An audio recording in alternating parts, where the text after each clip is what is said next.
classic starts. The Adventures of Tom Sawyer. Retold from the Mark Twain original by Martin Woodside, illustrated by Lucy Curvino. Chapter 1, Tom and the Fence. Tom. No answer. Tom. No answer. Tom Sawyer, you come on out here. Aunt Polly scrunched her eyes and carefully looked over the bedroom.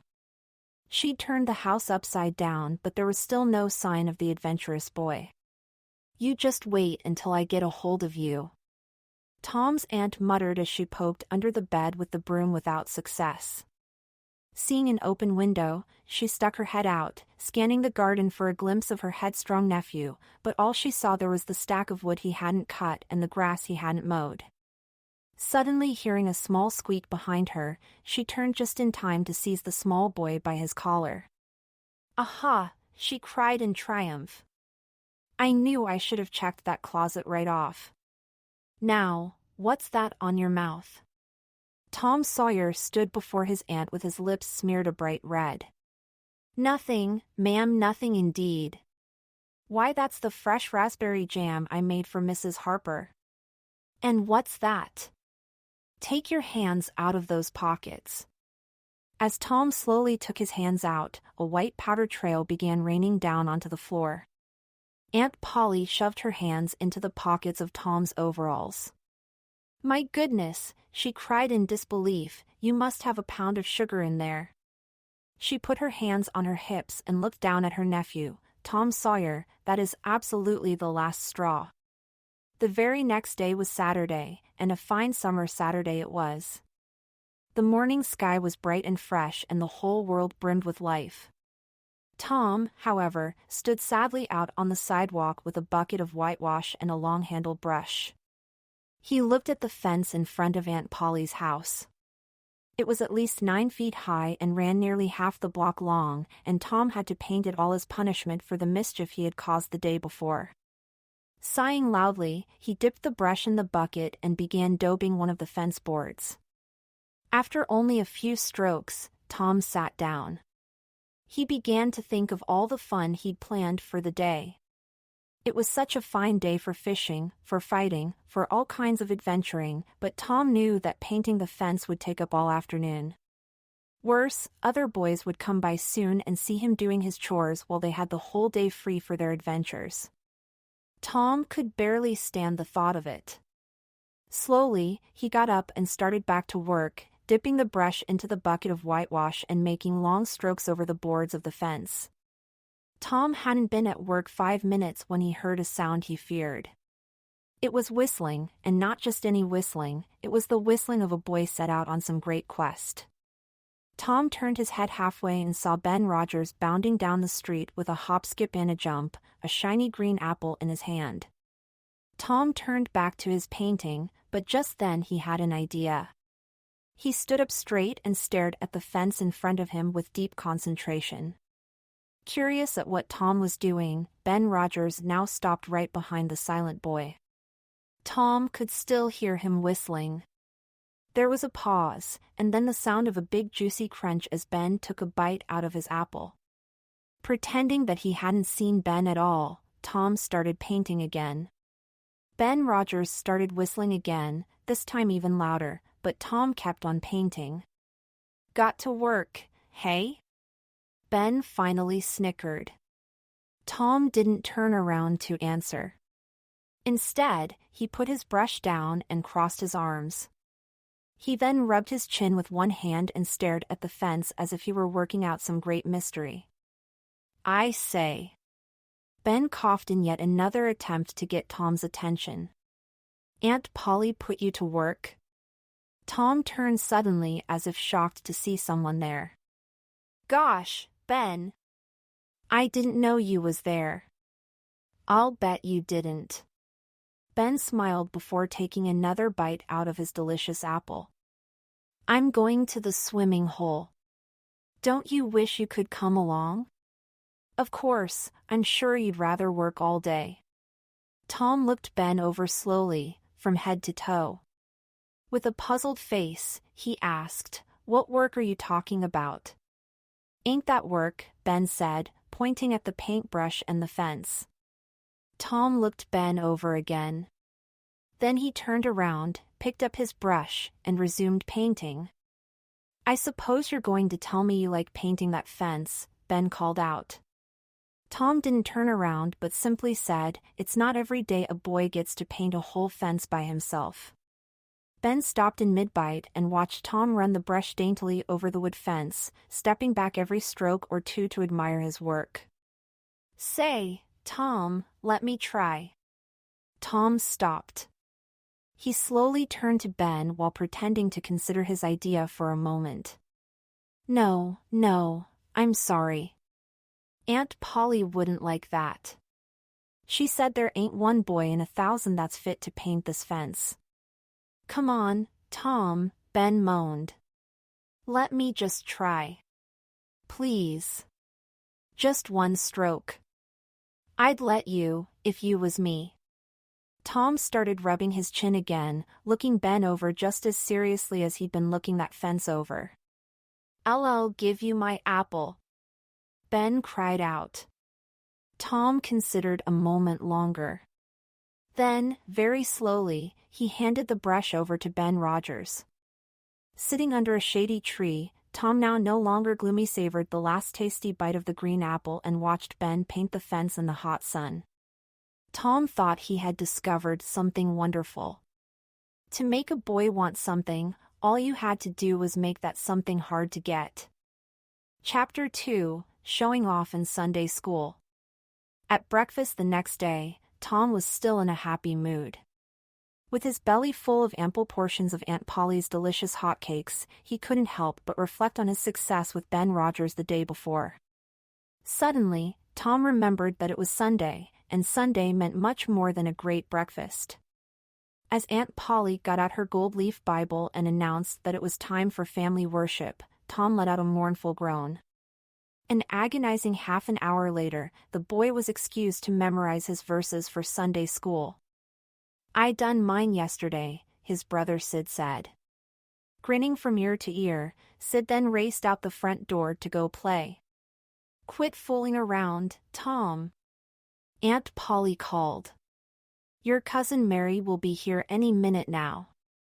Tom trudged off to his room and blew the dust off his tiny Bible. He had 5 Bible verses to memorize. Tom picked the Sermon on the Mount on account of those being the 5 shortest verses he could find. An hour later he woke up, face down in the holy book, with his cousin Mary's voice ringing in his ear. Hard at work, I see. Mary's eyes danced brightly as she took the book from her cousin. Let me hear you recite. Tom bent all his energies to remembering what he hadn't read. Blessed are the poor, Mary prompted. Yes, poor. Blessed are the poor in spirit. And on it went, with Tom stuttering through the verses and Mary reminding him gently. After a slow and painful hour, Mary announced it was now time for Tom to get dressed for Sunday school. After another groan from the boy, this one even louder than the one before, Mary helped Tom into his Sunday suit, buttoning his shirt to the top and fastening his necktie tightly.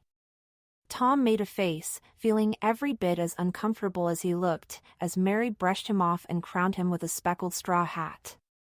He growled at Sid, who had come in from playing and was laughing at his brother from the doorway. Although he tried, Tom couldn't think of anything he hated more than Sunday school. Unlike Tom, his cousin Mary loved going to Sunday school, and she had even won some prizes there. If you could recite 2 verses from the Bible, you got a blue ticket from the Sunday school teacher, a tall, slim man with blonde hair and a deep booming voice named Walters. 10 blue tickets were equal to a red ticket, and 10 red tickets were equal to a yellow one. For 10 yellow tickets, you could become the proud owner of a plainly bound Bible. 2,000 verses seemed to Tom a heavy price to pay for such a prize. But Mary had won 2 of the Bibles, and a German-born boy had laid claim to 4 or 5. Although Tom had no use for such a prize, he still longed for the glory that came with earning it. After all, the delivery of the Bibles was a rare and noteworthy event. The sun shone brightly as Tom slowly walked behind Mary and Sid down the dusty road to Sunday school. At the door of the church, Tom saw Billy, another friend of his who had also been dragged kicking and screaming into his Sunday best. Suddenly, Tom got an idea. "Say, Billy, you got a yeller ticket?" "Yes." "What'll you take for her?" "What'll you give?" "Piece of licorice and a fishhook." "Let's see, M." The goods were examined, and the deal was done. Tom had a pile of such treasure in his pockets, and before too long, he had traded all of it for tickets, yellow, red, even blue tickets. When the bell finally rang for church, Tom's pockets were stuffed with tickets. Mr. Walter's Sunday school class was a restless, noisy, troublesome bunch of children, and Tom was the worst of them all. He couldn't resist pulling the hair of the first boy he saw, even though Mr. Walters immediately scolded him. But as soon as Mr. Walters turned his back, Tom poked the boy in front of him with a pin. "Ouch!" yelped the boy, and Mr. Walters was yelling at Tom again. Eventually, both Tom and the class settled down, and Mr. Walters listened patiently as the children stumbled through their verses. Finally, after everyone had finished reciting, Mr. Walters spoke. "Now, children," he announced, "I want you all to sit up as straight and pretty as you can and give me all of your attention." As much as he tried to listen to what his Sunday school teacher was saying about a new family in town, Tom still felt his eyelids growing heavy. When they finally fluttered open, he saw that everyone was staring toward the back of the classroom at a chubby, middle-aged man with dark hair and spectacles and a very well-dressed and dignified lady. Although both the man and woman were quite grand-looking, it was the sight of their young daughter that caught Tom's eye. She was a lovely girl with blue eyes and blonde hair plaited into two long tails. As soon as he saw her face, Tom began making mischief again, pulling hair, making faces, in short, doing everything he could think of to try to gain her attention. After Mr. Walters had settled the class down again, he introduced the visitors and seated them in the front of the room. The chubby man turned out to be Judge Thatcher, the greatest judge in the county, and his daughter was named Becky. Now, thanks in part to Tom, everyone else began showing off. Mr. Walters loudly shouted out instructions while tending to pupils who were struggling with their reading and wagging fingers at those who were misbehaving. The students scrapped and scuffled, and some filled the air with wads of paper. All the while, the great Judge Thatcher beamed a majestic smile as he presided over the noisy class. For Mr. Walters, there was only one thing missing from the scene: the chance to deliver a Bible prize and exhibit one of his best young students to Judge Thatcher. He checked with all his star pupils, but no one had more than a few yellow tickets.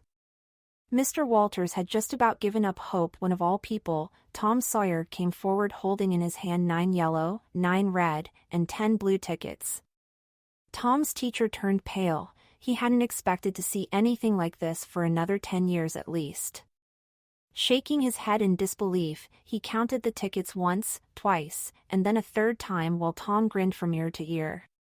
And just like that, Tom Sawyer now became the envy of the whole class. The other students stared at him with bitter jealousy, especially those who now knew too late what they'd done by trading those tickets. Tom couldn't resist basking in the glory of the moment as Mr. Walters shook his hand vigorously. Becky Thatcher looked at Tom with some interest, but Tom didn't dare look in her direction. He couldn't bear to. When he was introduced to Judge Thatcher, he became so nervous that his tongue was tied and his heart started pounding. The judge put his hand on Tom's head, gently ruffling his hair, and asked him what his name was. To Tom. Thomas. Tell the gentleman your other name, Mr. Walters urged, starting to get more than a bit nervous himself. And don't forget your manners. Thomas Sawyer, sir. That's it! That's a good boy, exclaimed the judge. And 2,000 verses. That's a great, great many. Knowledge is what makes great men and good men.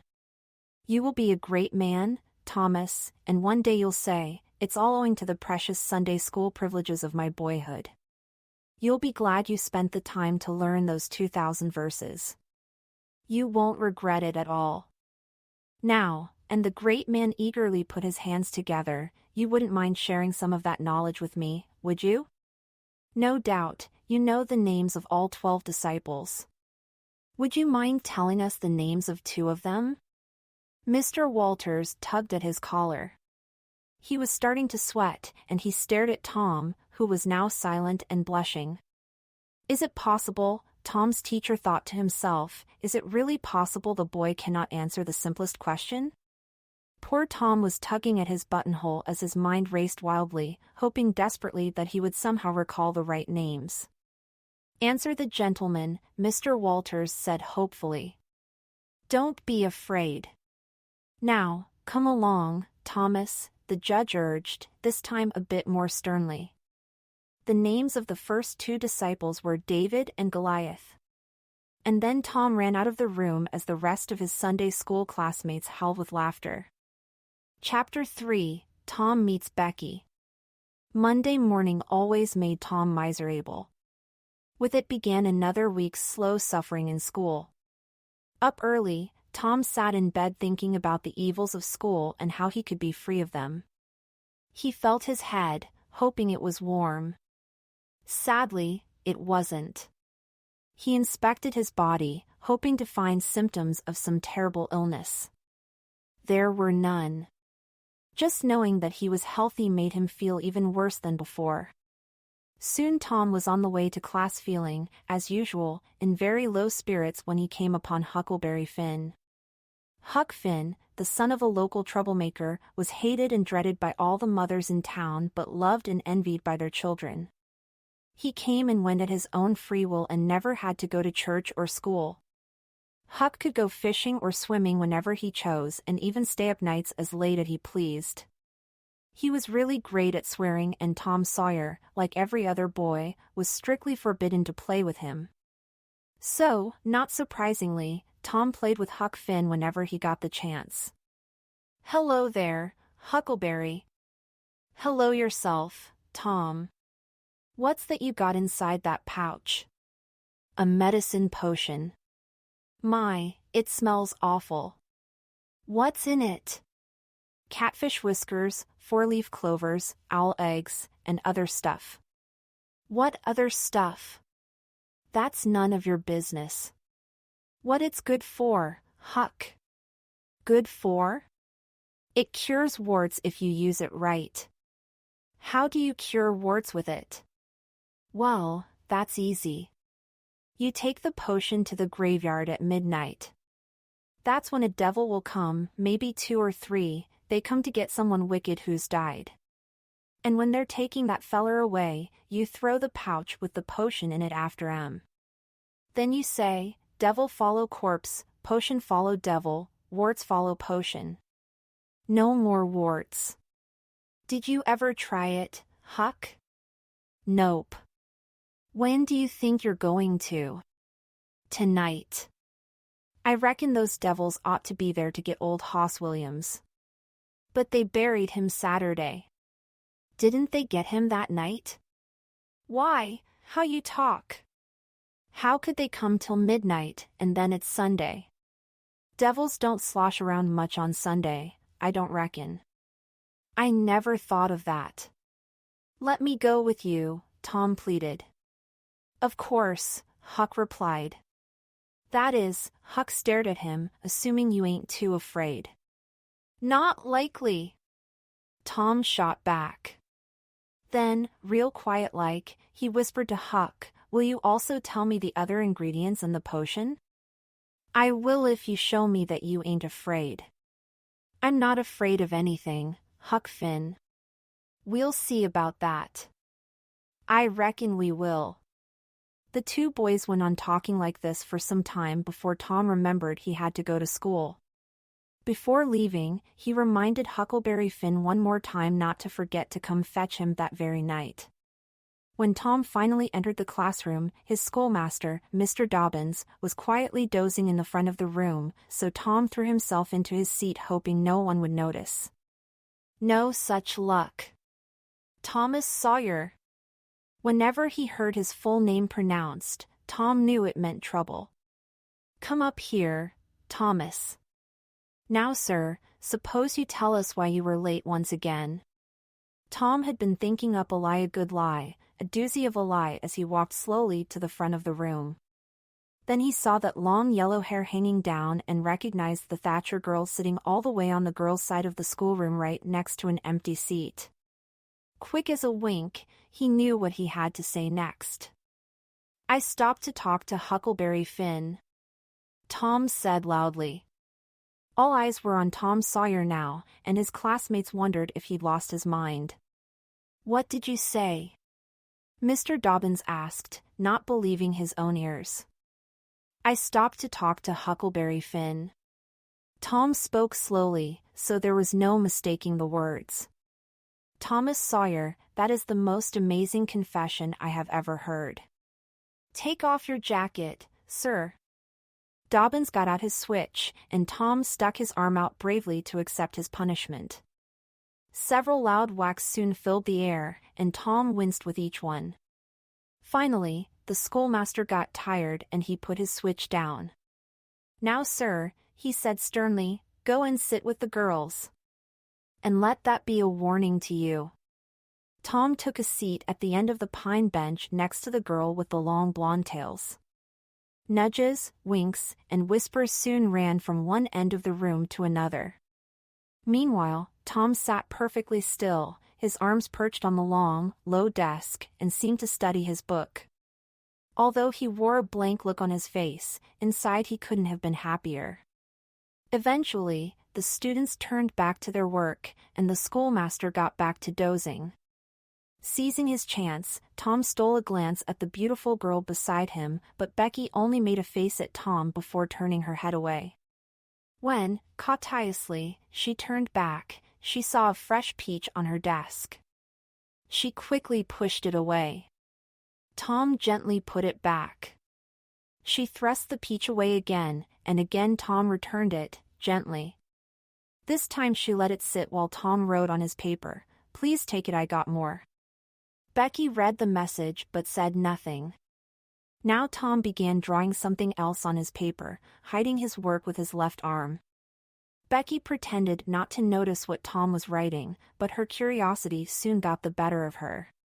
She strained to see it, but Tom acted as if he didn't notice her at all. "Let me look at it," Becky finally whispered.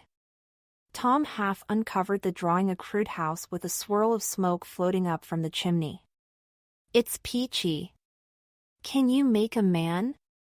So Tom drew a man standing in the front yard. He was big enough to step over the house without much trouble, but the girl didn't mention this. "He's dandy. Now can you draw a girl like me coming along?" Tom drew an hourglass with a full moon for a head and straw limbs for arms. "It's ever so nice," Becky said. "I wish I could draw." "It's easy," Tom whispered. "I'll learn you." "Oh, will you?" "When?" "At noon." "Do you go home for lunch?" "I'll stay if you want me to, Thomas Sawyer. That's only my name when I'm in trouble. Call me Tom, won't you?" "Yes." Tom smiled, then fell to working again, covering his paper with his hand. He wrote something there, but he kept it covered up. Again, Becky pleaded with Tom to see it. "Oh, it ain't nothing," Tom mumbled. "Yes, it is." "You wouldn't want to see it." "Yes, I do want to see it. Please let me." "Are you sure?" "I am." "Oh, you don't want to see," Tom said coyly. With this reply, a small scuffle ensued. Becky put her hand over Tom's paper and tried to pull it from him. Tom pretended to resist, but he finally let her drag his hand away. Revealed on the paper were the following words, "I love you." "Oh, you bad thing," Becky said as she slapped him sharply on the hand. Still, Tom could tell from her face that she was pleased. But at just this very moment, Tom suddenly felt a tight grip locking around his ear. The next thing he knew, he was being lifted out of his seat by Mr. Dobbins, who dragged him clear across the room before rudely dumping him back again into his regular seat in the boys' section. Meanwhile, the whole schoolroom burst into fits of wild giggles at the sight. But although Tom's ear tingled, his heart was filled with joy. Chapter 4, Heartbreak Comes Quickly. Outside, the sun shone and the air smelled fresh, but inside the classroom not a breath of air was stirring. As Tom watched two bluebirds float lazily through the sky, he felt that recess would never come. He looked at Becky, who was busy with her studies, and thought that she was even prettier than Amy Lawrence, whom he had first courted in school. When noon finally came, the students quickly poured out of the schoolhouse to race home for lunch. As Becky got up from her seat, Tom whispered in her ear, "Go on out with the rest of 'em. When you get to the corner, give 'em the slip, turn through the lane, and come back. I'll meet up with you." Soon enough, the two classmates were back at the now empty school. They sat together with a blank page before them. Tom handed Becky his pencil. He held her hand, guiding it, and a short while later, another house appeared on the page. Becky smiled up at him. "Do you like rats?" Tom asked, after their interest in art had faded. "No, I hate them." "Well, I hate them, too, live ones. But I'm talking about dead ones." "No, I don't care for rats. What I like is chewing gum." "Oh, I should say so. I wish I had some now." "I've got some." So Tom and Becky sat quietly and chewed gum for a while, dangling their legs against the bench. "Was you ever at a circus?" Tom asked. "Yes, and my pa promised to take me again if I'm good. I've been to the circus 3 or 4 times. I'm going to be a clown in the circus when I grow up." "Oh, that'll be nice. They're so lovely, all spotted up and such. And they get buckets of money, I hear, even $1 a day." Tom then took a deep breath. "Say, Becky, was you ever engaged?" "No." "Would you like to?" "I don't know." "What's it like?" "Like? Why, it ain't like anything. You just tell a boy you won't have anyone but him ever, and then you kiss and that's all. Anyone can do it." "What do you kiss for?" "Well, that's what everyone does." "You remember what I wrote down on the paper for you?" "Yes." "What was it?" "I won't tell you." "I'll tell you," Tom said, and he reached over and put his arm around Becky's waist and whispered "I love you" into her ear. "Now you whisper it to me just the same way." Becky hesitated for a moment. Tom turned his face away and she bent over timidly, whispering faintly in his ear, "I love you." Then she sprang up and ran around the desks and benches and into a corner of the room where she hid her face behind her arms. "Now, Becky," Tom said, trying to comfort her, "it's all over." "All over but the kissin', you mustn't be afraid of that." Becky stayed that way, her back to him in the corner, face buried in her arms for a while. Tom kept talking, trying to convince her of the virtues of a kiss, until finally she turned and let her arms drop. Tom kissed her gently. "Now it's done. You ain't ever to love anyone but me, Becky, and you ain't ever to marry anyone else either." "I'll never love anyone else, Tom, and you ain't ever to either." "Of course not. That's a part of it. When we walk to school or play at parties, we'll always be together. It's so nice. I never heard of it before. It's wonderful. Why, me and Amy Lawrence." And Tom stopped, realizing his mistake instantly. "Oh, Tom. I am not the first you've been engaged to." Becky began to cry. "No, Becky, no, Tom pleaded. Don't cry. I don't care for Amy anymore. But Becky kept on crying. Tom tried to put his arm around her neck, but she pushed him away. Watching Becky cry made his heart ache. He stood there uneasily, not sure what to do or say. Becky, I don't care for anybody but you. Still no reply. Just sobs. Becky, won't you say something? More sobs.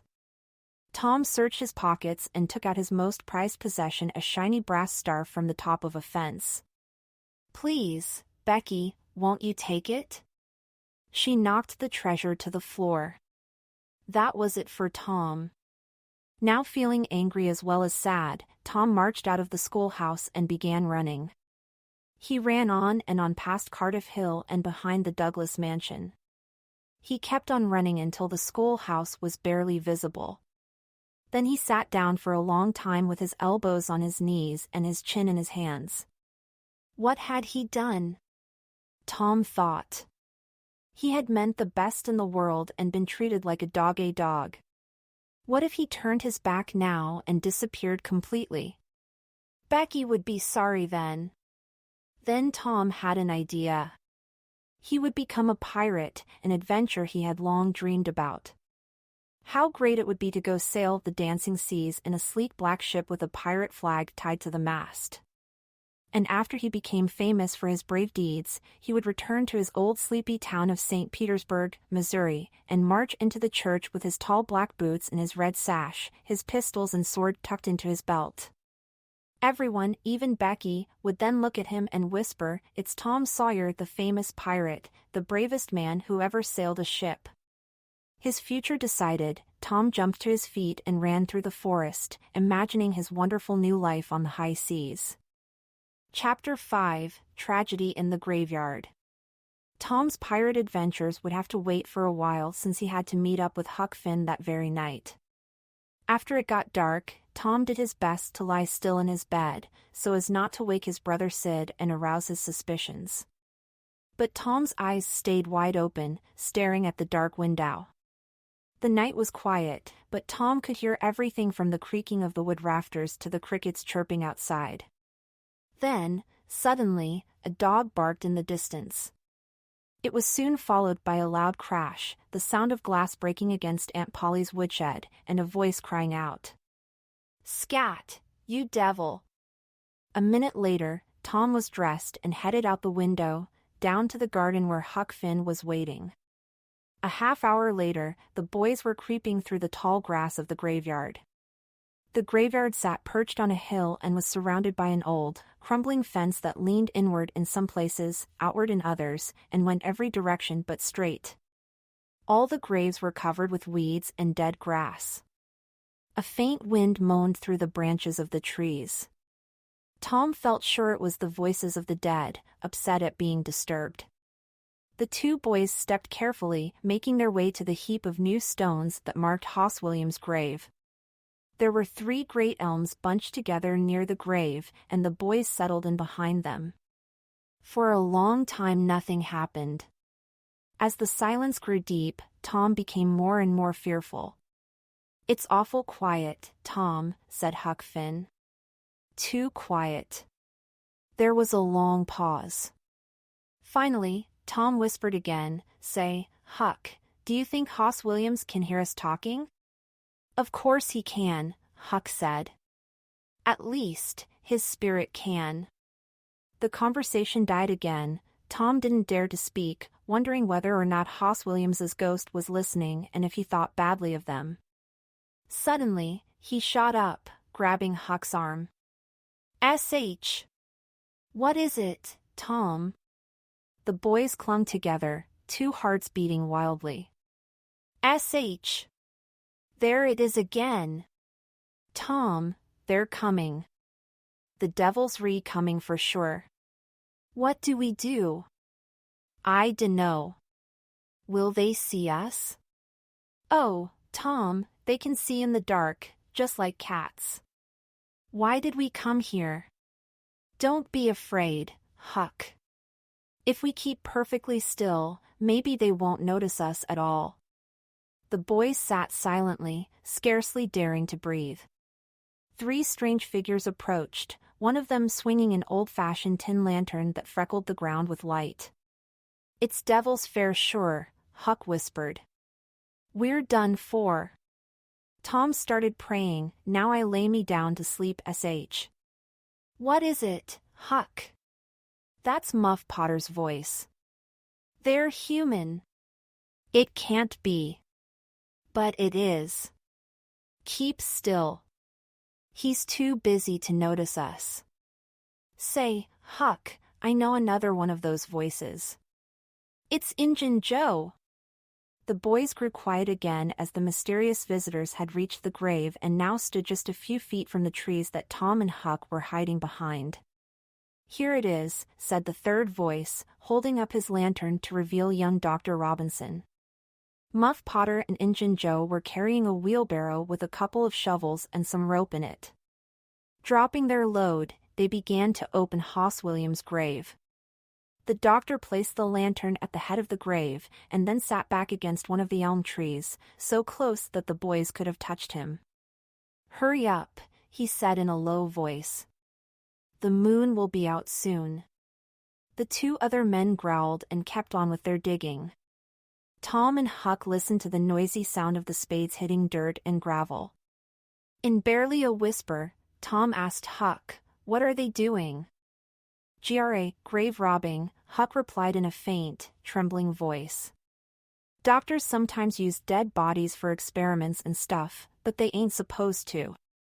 Finally, the boys heard a different sound as one of the shovels struck the wooden coffin. Muff Potter and Injun Joe then used the rope to pull the coffin up as Dr. Robinson sat and watched. They pulled up the lid and rudely dumped the body out onto the ground. The moon was out now. Rising through the clouds, it cast a glow on Hoss Williams' pale, lifeless face. Then Williams was lifted into the wheelbarrow, and Injun Joe covered him with a blanket while Muff Potter firmly tied down the body, then cut off rope with his knife. "The darn thing's done," Injun Joe said. "Now, it'll be $5 more if you want it to go anywhere." "What's the meaning of this?" Dr. Robinson said, jumping to his feet. "We agreed on a price and you were paid in advance." "That's not all you done," Injun Joe growled, stepping closer. 5 years ago I came to your father's kitchen, begging for something to eat. Your father had me jailed as a drifter. Did you forget? Did you think I'd forget?" Injun Joe was closer now, shaking his fist in the doctor's face. Suddenly, Robinson punched Injun Joe, hitting him so hard that he fell flat on his back. "Say," Muff Potter cried angrily, dropping his knife, "don't hit my partner." Potter then started fighting with the doctor. As they struggled, Injun Joe got back to his feet. Snatching up Potter's knife, he crept carefully behind the doctor. All at once, the doctor pushed Potter away and grabbed the heavy headboard from Hoss Williams' grave. He swung it hard and knocked out Muff Potter with one blow. In the same instant, Injun Joe saw his chance and drove the knife into the doctor's chest. Injun Joe always settles his scores. Then he robbed the doctor's body, taking his watch and wallet. Next, Injun Joe took the bloody knife and placed it in Muff Potter's hand. Then he sat down on the empty coffin and waited. Soon enough, Muff Potter moaned, closing his hand on the knife. His eyes opened, and the sight of the blade in his hand sent a shudder straight through him. "Joe." He sat up, looking at his partner confusedly. "Joe, what happened?" "It's dirty business," Injun Joe answered. "What did you do it for?" I didn't, Joe." "Stop it now." "That talk won't wash." Bread Potter trembled and grew white. "Joe." I can't remember a thing. It's them dizzy spells." "It's awful, Joe, just awful." "He was so young." "You two was scuffling," Injun Joe said calmly. He hit you with that headboard and laid you out. You surprised him. You grabbed that knife and jammed it into him just as he hit you again. It's these spells that done it, Muff moaned. I never used a weapon in my life. The poor fellow dropped to his knees, clasping his hands. Say you won't tell, Joe. Please, I beg of you. You've always been square with me, Joe replied. No, I won't tell. Oh, Joe, I'll bless you for this as long as you live. And with that Muff Potter started to cry. There's no time for that, Injun Joe said, shaking his partner by the shoulders. You need to move now, far away, and don't leave no tracks behind you. Muff slowly got to his feet. Thank you, Joe, he said. Oh, thank you. Injun Joe smiled wickedly as he watched Muff Potter start to run away. The moon now passed behind a cloud. Coming out again, it shone on the murdered doctor, the blanketed corpse, the lidless coffin, and the open grave. All was still again. Tom and Huck were speechless with horror as they fled the scene. They feared they were followed but didn't dare look back as they raced through the trees and past the cottages out by the edge of the village. The old tannery lay ahead, and both boys fixed their eyes on it. I can't stand it much longer, Tom whispered hoarsely. Huck was panting too hard to respond.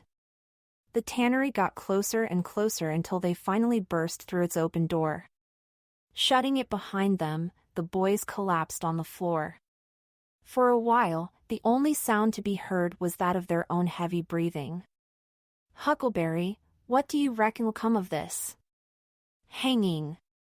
If Dr. Robinson's dead, it means hanging. Tom thought a while. But who'll tell? He thought again. Will we tell, Huck? What are you talking about? Suppose something happens and Injun Joe escapes hanging. He'd come after us for sure. Let Muff Potter tell. Huck, Muff Potter can't tell because he doesn't know. He was out cold the whole time.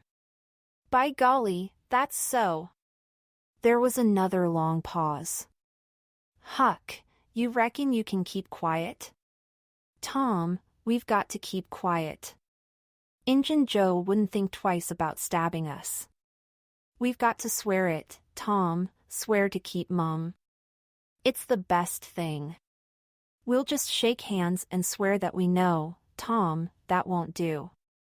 That'll do for little things with gals and stuff, but this is serious. We need to have writing. And blood. Tom picked up a clean shingle that lay in the moonlight and took a little piece of red chalk that lay in his pocket. Working slowly, he scrawled out the following lines: Huck Finn and Tom Sawyer swears they will keep mum about this and they wish they may drop down dead if they ever tell. Next, Tom took a needle from his pocket and each boy pricked his thumb, squeezing out a drop of blood. Tom signed his initials, using the ball of his little finger, and then showed Huck, who never learned to write, how to make an H and an F. Tom, does that keep us from ever telling? I reckon so. By the time Tom finally crept back through his bedroom window, the night was nearly over. He took off his clothes slowly and eased quietly into bed so as not to wake up his brother. What Tom didn't know was that it was Sid who was now pretending to be asleep. When Tom woke up, Sid was dressed and gone. Why hadn't Aunt Polly come to wake him? Tom wondered. Downstairs, the family had finished breakfast. Tom felt sore and drowsy and the silence at the table chilled him. No one even looked him in the eye. When Aunt Polly finally spoke to him, she began weeping and asking him how he could keep breaking her old heart so. Hearing her cry, Tom's heart grew as sore as his tired body. He cried and pleaded with her for forgiveness, and he promised to be good over and over again. He felt so bad that he even forgot to be angry with Sid for telling on him.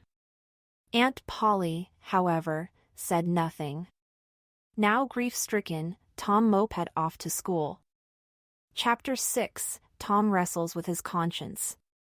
By lunchtime, news about Dr. Robinson's grisly murder had spread through the whole town. Mr. Dobbins dismissed class for the rest of the day because no one could think about anything else but the gruesome event the night before. Muff Potter's bloody knife had been found close to Robinson's body, and someone had seen Potter washing in the creek at about 2 o'clock in the morning. The talk was that the town was being turned upside down to find the murderer. Slowly, many of the townspeople began drifting to the graveyard, and Tom decided to join the procession. Arriving at the dreadful place, he wormed his way to the front of the crowd. Huckleberry Finn soon pushed his way up to Tom's side. "Poor fellow, poor young fellow," someone offered. "This ought to be a lesson for grave robbers," another chimed in. Tom looked across the crowd, and his heart nearly stopped when he saw the stony face of Injun Joe. At this moment, a murmur went through the crowd. "There he is," a voice shouted. "There's Muff Potter. Don't let him get away." Muff Potter just stood there looking confused. When he saw the murdered man, poor Muff started shaking violently. "I didn't do it, friends," he sobbed. "I swear on my honor I never done it." "Is that not your knife?" the sheriff asked, shoving the blade in front of Potter's face. Muff would have collapsed just then, but some men close by caught him and eased him to the ground. Muff sat there sobbing until he spotted Injun Joe, and his face lit up. "Tell 'em, Joe, tell 'em. It ain't no use holding back now." Tom and Huck stood silent and held their breath as they stared at Injun Joe, waiting for him to speak. Calm as he could be, Joe reeled off a tale full of lies. He told how Potter had struggled with Dr. Robinson and then how he'd killed him. "Why didn't you leave?" someone asked, turning back to Muff. "What did you come back here for?" I couldn't help it," Potter moaned. "I wanted to run away, but I couldn't come anywhere but here." Muff Potter fell to crying again while Injun Joe repeated his story, this time under oath. The boys were stunned both by Injun Joe's lies and by the fact that they'd gone unpunished. But both Tom and Huck were too afraid to tell the truth for fear of Injun Joe's revenge. To make matters even worse, Becky Thatcher had fallen ill and had stopped coming to school. What if she should die? Tom worried so much that he found that he could no longer take an interest in much of anything, not even in becoming a pirate. Every day, he reached school ahead of time. Rather than playing with his friends, he hung about by the school's front gate, his gaze fixed down the road. A group of girls came into view, and Tom hated each and every one of them for being the wrong one. Giving up hope, he turned to go into the dreary schoolhouse. Just then, another girl appeared in the distance. The next instant Tom was yelling, laughing, and chasing the other boys around. He jumped over the fence at risk of life and limb through handsprings, and stood on his head. Tom did these heroic things all the while keeping a close eye on Becky. Next, he started war-whooping, snatched a boy's cap and threw it onto the roof of the schoolhouse, and broke through a group of boys, tumbling them to the ground before he sprawled out directly in front of Becky, nearly knocking her over.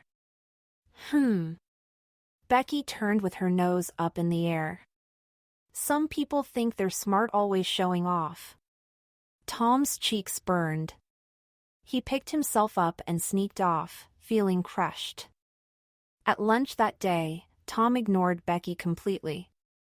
He pretended not to see her tripping happily back and forth, her face flushed, playing with the other classmates and obviously trying to get his attention. He even went so far as to strike up a conversation with Amy Lawrence. At recess, Tom continued to flirt with Amy, doing everything he could to make sure that Becky saw him. But when he finally found her, Becky was sitting cozily on a little bench behind the schoolhouse, looking at a picture book with Alfred Temple. So absorbed were they, so close together were their little heads over the book, that they didn't seem aware of anything else in the whole world, least of all Tom and Amy. Jealousy now ran red-hot through Tom's veins. Unable to bear the sight of Becky and Alfred a moment longer, Tom said goodbye to Amy and raced home. Becky went right on looking at pictures with Alfred, but with no Tom there to suffer, the minutes began to drag, and she grew sad. Seeing that he was losing her, Alfred kept exclaiming, "Oh, here's a jolly one. Look at this. Oh, don't bother me. I don't care for them," Becky cried. Then she burst into tears and walked away. Chapter 7, Brave Tom. At recess time, Tom liked nothing better than to head home for one of Aunt Polly's tasty lunches. Today, however, he barely touched his food. Finally, Tom decided once and for all to make things right with Becky, and he felt his spirits began to lift. A half hour later, he was headed back to school when he came across Becky walking down Meadow Lane. Without a moment's hesitation, he ran over to her. "I acted mighty mean today, Becky, and I'm so sorry. I won't ever act that way again as long as I ever live. Please, make up with me, won't you?" The girl stopped and looked at him with her eyes full of scorn. "I'll thank you to keep to yourself, Mr. Thomas Sawyer. I'll never speak to you again." She then tossed her head and walked on. Tom was so stunned that he didn't even think to say, "Who cares, Miss Smarty," until long after she had left him. Instead, he moped into the schoolyard feeling angrier and even wishing she were a boy, and how he would trounce her in a fight if she were. But Becky would soon enough find herself in trouble. Every day, their schoolmaster, Mr. Dobbins, would take a mysterious book out of his desk. The book was his prized possession, and he kept it under lock and key and read it when the class was busy. Every child in the school had a different theory about the book, and all of them were dying to get a glimpse at it. Now, as Becky was passing Dobbins' desk, she noticed that the key was in the lock. The next instant she had the book in her hands.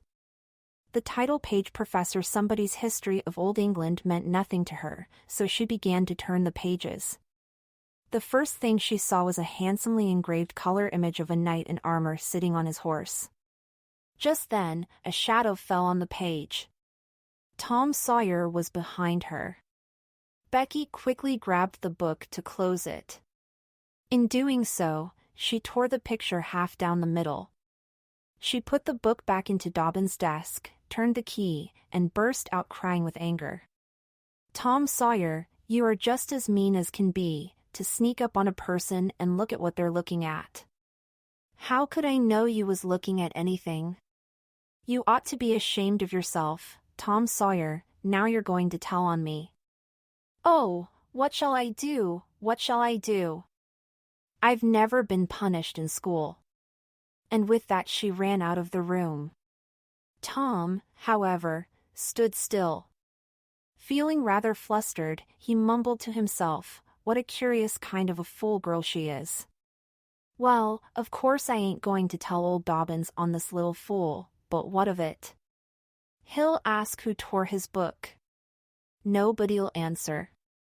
Then he'll do just as he always does, asking one and then the other, and when he comes to the right girl he'll know it, without any telling. Girls' faces always tell on them. They ain't got any backbone. So let her sweat it out." Tom then joined a mob of his classmates who were chattering and playing games outside. A few moments later, Schoolmaster Dobbins arrived, and all his pupils quieted down and followed him inside. Class started, but Tom was too distracted by his latest fight to pay attention. He kept looking at the girl's side of the room, and Becky's worried face troubled him. He did not want to feel sorry for her, but he couldn't help it. A whole hour somehow drifted past. By and by, Mr. Dobbins yawned, unlocked his desk, and reached for his book.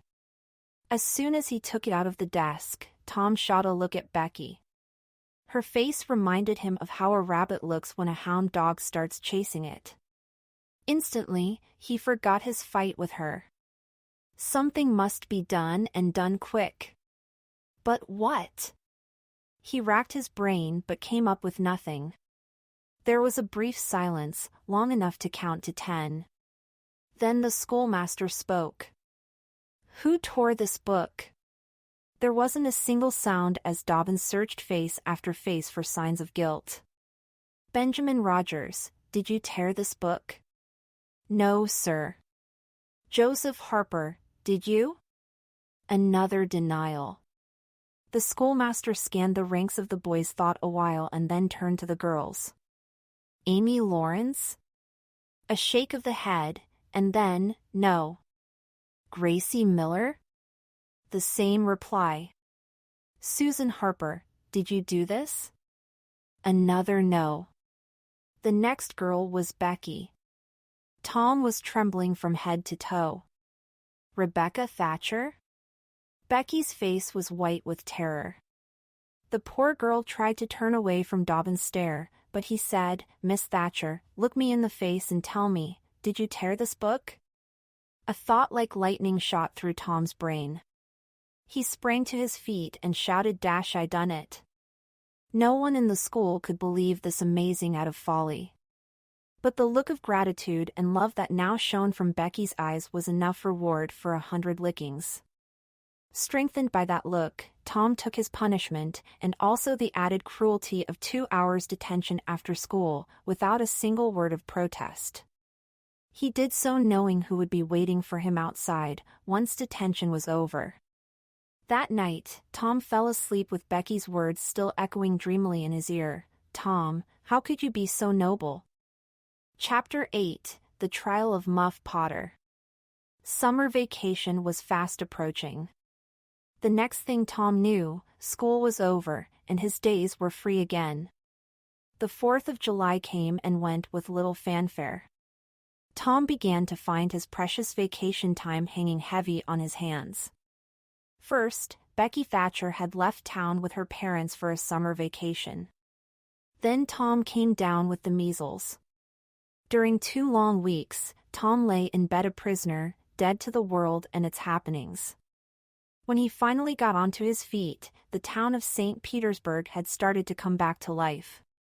Muff Potter's murder trial was ready to begin, and it soon became the talk of the town.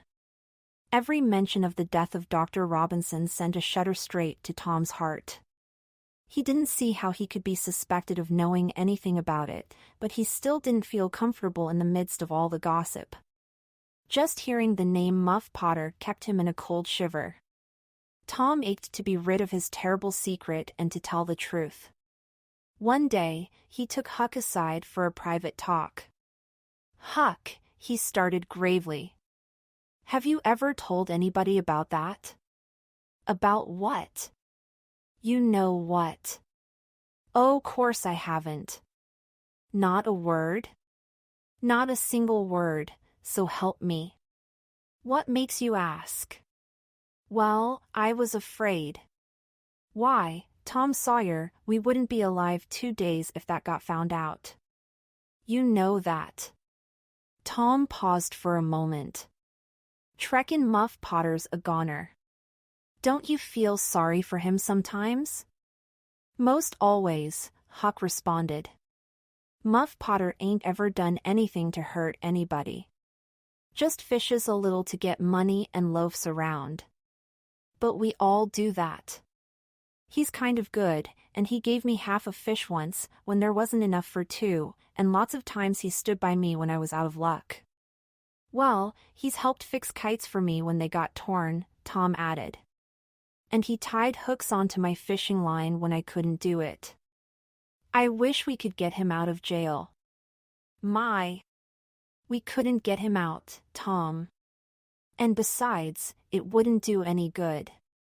They'd catch him again. They probably would, Tom agreed.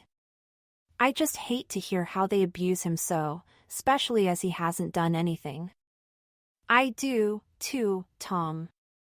I hear 'em say that Muff's the bloodiest-looking villain in the country, and they wonder why he wasn't ever hung before. The boys kept on talking, but it brought them little comfort. Tom went home miserable that night, and his dreams were full of horrors. The 2 next days, he hung about the courtroom, drawn by an almost irresistible urge to go inside. Huck felt the same way. But both boys were too afraid, and they even avoided looking at each other. Outside the courthouse, all the talk that Tom heard was about how things were looking bleak for Muff. At the end of the trial's second day, Injun Joe's evidence stood firm. There was not the slightest doubt as to what the verdict would be. Tom was out late that night and came to bed through the window. He was in a terrible state of excitement and couldn't get to sleep for hours. The next morning, the entire village flocked to the courthouse, for this was to be the great day. After a long wait, the jury filed in and took their places. Shortly afterward, Potter, looking pale and sleepless, was brought in with chains upon him and seated where everyone could stare at him. No less visible was Injun Joe, calm as ever. Once the judge arrived, the usual whisperings among the lawyers and shuffling of papers followed.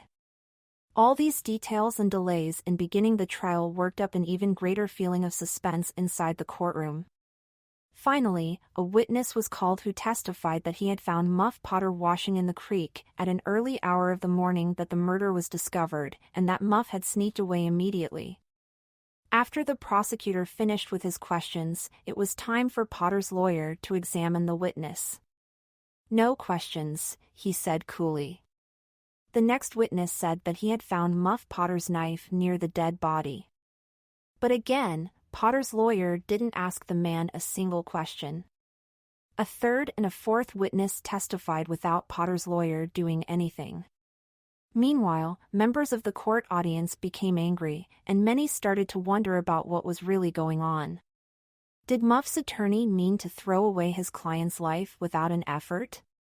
A final witness was called, and he testified to Potter's guilty behavior at the scene of the murder.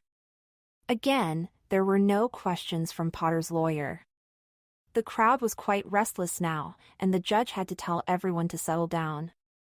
Finally, the prosecutor ended his case against Muff, saying, "By the oaths of the citizens whose word can't be doubted, we have proved that this awful crime was carried out by the unhappy prisoner before you." A groan escaped from poor Potter, and he put his face in his hands, rocking his body softly to and fro, while a painful silence filled the courtroom. Muff's lawyer then rose from his seat and said, "Your Honor, at the beginning of this trial we stated our intent to prove that our client did this fearful deed while under the influence of a blind and irresponsible confusion caused by his dizzy spells. We have now changed our mind and shall offer proof of our client's innocence. We call Thomas Sawyer to the stand." Every face in the courthouse, including Muff's, took on a look of puzzled astonishment as Tom rose and took his place in the witness stand. After the scared-looking boy raised his right hand and swore to tell the truth, Potter's lawyer looked him right in the eye. "Thomas Sawyer, where were you on the 17th of June, about the hour of midnight?" Tom glanced at Injun Joe's iron face, and his voice failed him. The audience listened breathless, but the words refused to come. After a few moments, he finally spoke out in a weak voice. "In the graveyard!" An evil-looking sneer passed across Injun Joe's face. "Were you anywhere near Hoss Williams' grave?" "Yes, sir." "Speak up just a little louder." "How near were you?" "As near as I am to you." "Were you hidden or not?" "I was hid." "Where?" "Behind the elms that's on the edge of the grave." At that moment, Injun Joe's entire body seemed to tighten up, and the sneer on his face vanished. "Anyone with you?" "Yes, sir." "I went there with." "Wait a moment. Never mind your companion's name. We will introduce him at the proper time. Did you carry anything with you?" Tom hesitated and looked confused. "Speak out, my boy. The truth is always respectable. What did you take out there?" "Only a potion to cure warts." There was a ripple of laughter in the crowd.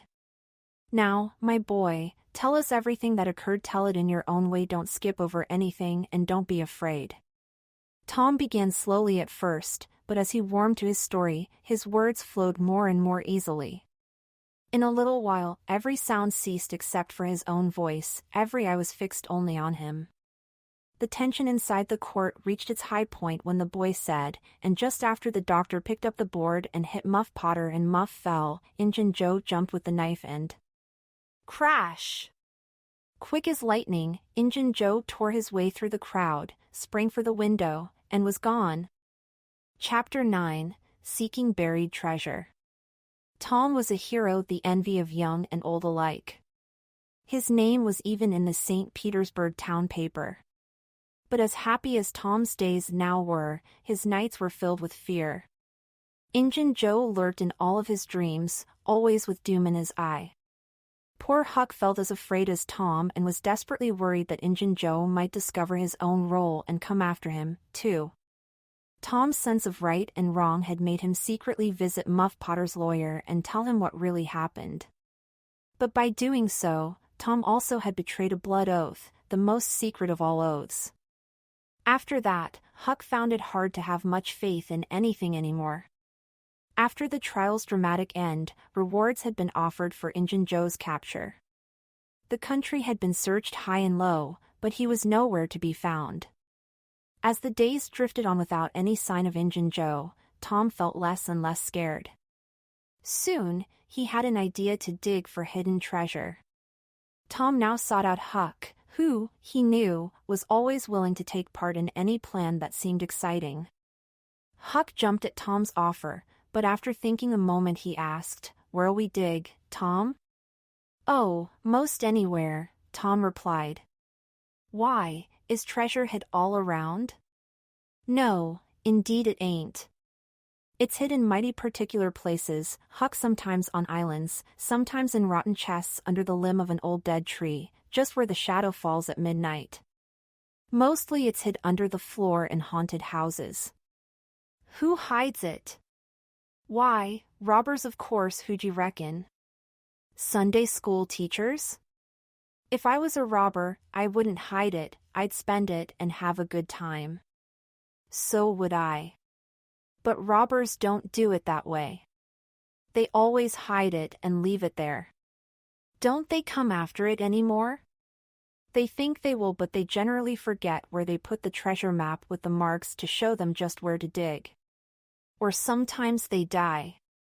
So the treasure just sits there a long time and gets rusty. By and by, somebody finds an old yellow paper map that tells how to find the marks."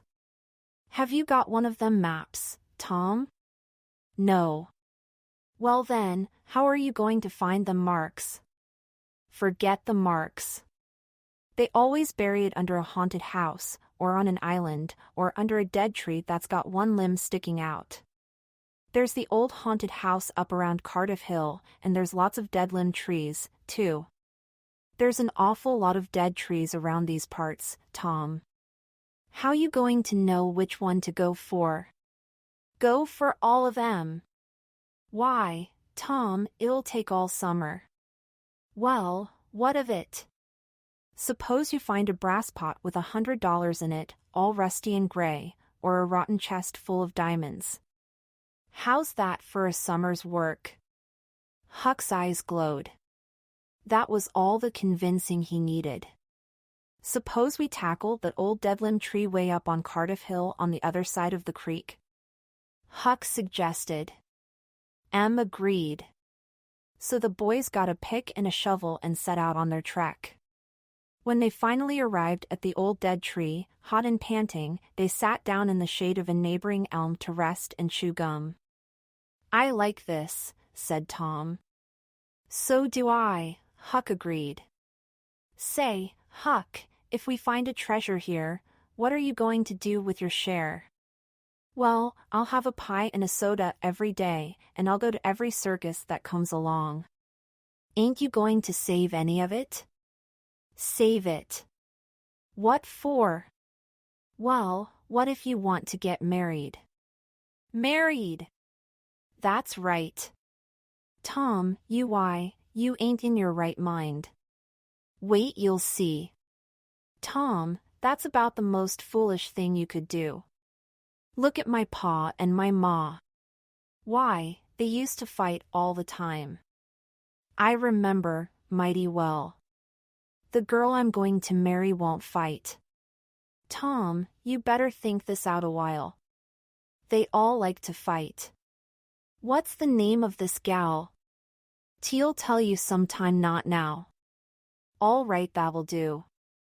Only if you get married, I'll be more lonesome than ever. No, you won't. You'll come and live with me. Now, let's start digging. They worked and sweated for half an hour. No result. They toiled another half hour. Still nothing. Do they always bury treasure as deep as this? Huck asked. Not generally. I reckon we haven't got the right place. So they chose a new spot and began digging again.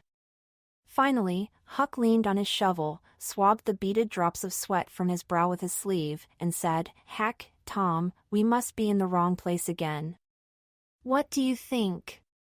It is mighty curious. I reckon maybe there's a witch making trouble for us 'cause witches like to keep the gold hid for themselves. Shucks, witches ain't got no power in the daytime. Well, that's so, Tom admitted. I didn't think of that. Oh, I know what's wrong. What fools we are. You've got to find out where the shadow of the dead limb tree falls exactly at the stroke of midnight by the light of the moon, and then that's where you dig. Confound it, Huck moaned. We've did all this work for nothing. We've got to do it tonight, that's all, Tom responded. Can you get out? Huck asked. I bet I will. Well, I'll come around and meow like a cat tonight. All right, Tom said. Let's hide the tools in the bushes. Late that night, the two boys sneaked back to the old dead tree and sat in shadow waiting for midnight. It was a lonely place where spirits whispered in the rustling leaves, and ghosts lurked in the murky nooks. The deep baying of a hound floated out of the distance, and an owl answered with a low hoot. Finally, Tom and Huck judged that the hour of 12 had come at last. They marked the spot where the shadow fell and began to dig. The holes grew deeper and deeper, but every time they heard their picks strike something, it turned out to be just a stone. It ain't any use, Tom said. Huck, we're wrong again. But we can't be wrong. We marked the shadow exact. Well, there's one other thing, Tom said slowly. What's that? We only guessed at the time 'cause we don't have a watch. It must have been too late or too early. Huck dropped his shovel. That's it, he said. We've got to give up on this one, we'll never be able to tell the right time. Besides, this time of night's too awful, full of witches and ghosts fluttering around us. I feel as if something's behind me most all the time. I've been feeling pretty much the same way, Tom confessed. Say, Tom, let's give this place up and try somewhere else. I reckon we'd better. What'll it be? Tom considered a while and then said, the haunted house. That's it! Dang it, Tom, I don't like haunted houses. They're liable to be twice as many ghosts in there. Yes, but Huck, ghosts travel only at night. They won't stop us digging there in the daytime. Well, that's so, Huck had to agree. But you know mighty well, people don't go about that haunted house day or night. That's mostly because they don't like to go where a man's been killed. Anyway, nothing's ever been seen around that house except at night, just some blue lights slipping by the windows, no regular ghosts. Well, Tom, wherever you see them blue lights flickering, you can bet there's a ghost mighty close by. It stands to reason. That's so, Tom agreed. But ghosts don't come around in the daytime, so what's the use of being all afraid? Well, all right. We'll tackle the haunted house if you say so. But I reckon it's taking chances. By this time they had already started walking down the hill. There in the middle of the moonlit valley below stood the haunted house with its fences long gone and thick weeds smothering the doorsteps. The chimney had fallen down, the window sashes were torn to pieces, and even a corner of the roof had caved in. The boys gazed at the house for a while, half expecting to see a blue light flit past the windows at any moment. Then, talking in a low tone, they made a sharp right turn to get as far away as they could from it, and took their way homeward through the woods that covered the back slope of Cardiff Hill. Chapter 10: Danger Inside the Haunted House. By noon the next day, the boys were back at the haunted house. There was something so strange about the dead silence that ruled there under the baking sun, and something so sad about the loneliness of the place, that they were afraid to go in. Finally, they crept to a window and took a trembling peep. Inside, they saw a weed-grown and floorless room, an ancient fireplace, and a broken-down staircase. Ragged cobwebs hung everywhere. Tom and Huck entered, softly, talking in whispers, ears alert for the slightest sound, and muscles ready for an instant retreat. They gave the grounds a thorough search, growing less and less afraid all the while. Finally, they put their digging tools aside and decided to look upstairs. It proved just as dark and dirty as the floor below. In one corner, they found a closet, but it turned out to be empty. Disappointed, they were about to go down and begin work when... "Shush," said Tom. "What is it?" Huck whispered, turning white with fright. "There." "Hear it?" "Yes." "Oh, my. Let's run." "Keep still," Tom said. "They're coming right toward the front door." The boys stretched themselves upon the floor, peering through some broken boards down on the room below. They lay there, as still as could be, waiting in fear. The front door swung open, and two men entered. Tom turned to Huck and softly muttered, "There's the old Spanish man that's been about town once or twice lately. They say he can't talk or hear. I've never seen the other man before." The other man was a ragged, dirty-looking fellow with a dark scowl on his face. As for the mysterious Spaniard, he had wrapped himself in a long blanket called a serape. He had bushy white whiskers, long white hair flowed from under his sombrero, and he wore green goggles. Both men sat down on the ground, facing the door, with their backs to the wall, while Tom and Huck tried to hear every word they were saying. "No," said the scowling man to his companion. "I've thought it over, and I don't like it. It's dangerous." "Dangerous," grunted the Spaniard, shocking the boys by speaking. "Humbug!" As soon as Tom and Huck heard the voice, they both started to shake. It was Injun Joe in disguise. There was a long pause. Then Joe said, "What's more dangerous than coming here in the daytime? You know that. I want to quit this dump, and the sooner the better." The two men unpacked some food and started to prepare lunch. After a thoughtful silence, Injun Joe said, "Look here, lad, you go back up the river where you belong. Wait there till you hear from me. I'll take the chances on dropping into this town just once more, for a look. We'll do that dangerous job after LV spied around a little. Then we're off for Texas." Once the other man agreed, they ate their lunch in silence. Afterward, they both began yawning. Injun Joe said, "I need some sleep." "It's your turn to watch." Joe curled down in the weeds and soon began to snore. A little while later, the lookout began to nod as well. His head drooped lower and lower. Soon, both men were fast asleep.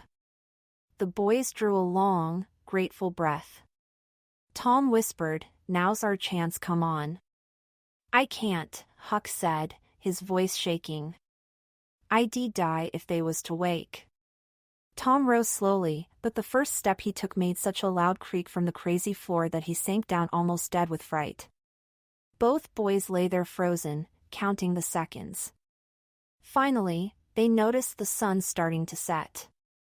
Suddenly, Injun Joe stopped snoring, sat up, and looked around. "Hey, you're a watchman, ain't you?" Joe said with a smile, poking the other man with his foot. My, the man gulped. Have I been asleep? Joe laughed. Nearly time for us to be moving, partner. What'll we do with the stolen money we've got left? I don't know, leave it here as we've always done, I reckon. 600 silver dollars is something to carry. Okay, Injun Joe agreed, but this time we bury it deep. Good idea, said Joe's comrade, who walked across the room, knelt down, picked up one of the heavy stones by the broken-down fireplace, and pulled out a bag of coins. He took $20 or $30 from it for himself and as much for Injun Joe. He then passed the bag to Joe, who was now on his knees in the corner digging with his bowie knife. At the sight of the gleaming coins, Tom and Huck suddenly forgot all their fears. What luck! $600 was enough money to make half a dozen boys rich. Here was treasure hunting at its best. You knew just where to dig. Joe's knife struck something. What's that? Asked the other man. Half-rotten plank. No, it's a box, I believe. Wait. Joe reached his hand in and drew it out. Man, it's money. The two men examined the handful of gold coins. The boys above were equally delighted. We'll make quick work of this, Joe said. There's an old rusty pick on the other side of the fireplace. I saw it a minute ago. He ran and brought back the boy's pick and shovel, and in a few moments the two men unearthed a box. It was small and made of iron but covered with rust from sitting there all these years. The men looked at the treasure in silence, hardly believing what they saw. Partner, there's thousands of dollars here, said Injun Joe. Talways heard it said that old Tom Merle's gang of bank robbers used to be around here one summer, his friend added. I know it, said Injun Joe. And this looks like it, Ishold say. Now you won't need to do that last job. Injun Joe frowned. You don't know me. Joe's eyes became hard and cold. The job ain't about robbery. It's personal. It's about revenge. I'll need your help in it. When it's finished then Texas. Now go home and wait there until you hear from me. Well, if you say so. Then the man asked, what should we do with the box? Shall we bury it again? When Injun Joe said yes, Tom and Huck could hardly conceal their delight. But then, after a few seconds, Joe cried out no, and the boys couldn't have felt glummer. But their gloom quickly turned to terror when Injun Joe then said, that pick had fresh earth on it. What business have a pick and a shovel here? With fresh earth on them, no less. Who brought them here and where are they gone? Have you heard anybody? Seen anybody? What? Bury it again and let them come and see the ground disturbed? Not exactly, not exactly. We'll take this back to my den. Why, of course. I might have thought of that. You mean number 1? No, number 2 under the cross. The other place is bad too obvious. Desperate, the boys prayed that Injun Joe and his partner would give them some clue about where the hiding place they were talking about was, and what Injun Joe meant when he said he would conceal the treasure under the cross. Under what cross? Instead, however, the other man said to Joe, all right. It's nearly dark enough to start out. We had better get moving. Joe got up and went to each window, cautiously peeping out to see if anyone was outside. Then he said, who could have brought those tools here? Do you reckon they could be upstairs? Injun Joe put his hand on his knife, halted a moment, and then headed toward the stairway. Tom and Huck were so scared now that they could hardly breathe. They thought of hiding in the closet, but their strength was gone. All they could do was listen to the sound of steps come creaking up the stairs when there was a sudden crash of rotten timbers as Injun Joe tumbled to the ground amid the debris of the ruined stairway. Now, what's the use of all that? Joe's accomplice asked. If there's anybody up there, let 'em stay up there, who cares? It'll be dark in 15 minutes and then let them follow us if they want to. In my view, whoever brought the pick and shovel in here caught a sight of us and took us for ghosts or devils or something and ran off. I bet they're still running. Joe grumbled a while before agreeing with his partner. The men got their things ready, including the precious iron box, and quietly slipped out of the house and into the darkening twilight. Chapter 11, On the Trail of Injun Joe. The adventure of the day tormented Tom's dreams that night. 4 times he laid his hands on that rich treasure, and 4 times it slipped away. When he woke up, Tom decided maybe it was just a dream. As soon as he finished breakfast, Tom went to find Huck Finn. If it was a dream, Huck would know for sure. Tom found his friend sitting on the deck of a boat, dangling his feet in the water and looking quite sad. "Hello, Huck," Tom said cheerfully. "Hello, yourself." Silence for a minute. "Tom, if we'd 'a' left the blame tools at the dead tree, we'd 'a' got the money." "Oh, ain't it awful?" "'Tain't a dream then, 'tain't a dream." Somehow I wished it was. "What ain't a dream?" "Oh, that whole thing yesterday." I half figured it was. A dream. If them stairs hadn't broke down, you'd 'a' seen how much of a dream it was. I've been dreaming of that devil Injun Joe all night. Curse him. No, Huck, not curse him. Find him. We've got to find him and track him out to his number 2. I've been thinking about that. But I can't make anything out of it. What do you reckon it is? I don't know. It's too deep. Say, Huck, maybe it's the number of a house. No, Tom. That ain't it. There ain't no numbers in this one-horse town. Wait now, lemme think a minute. It's the number of a room in an inn, you know. Oh, that's the trick. They ain't only 2 inns. We can find out quick. A half hour later, the boys had been to both places. In the best inn, a young lawyer had long occupied room number 2. In the shabbier lodge, room number 2 was a mystery.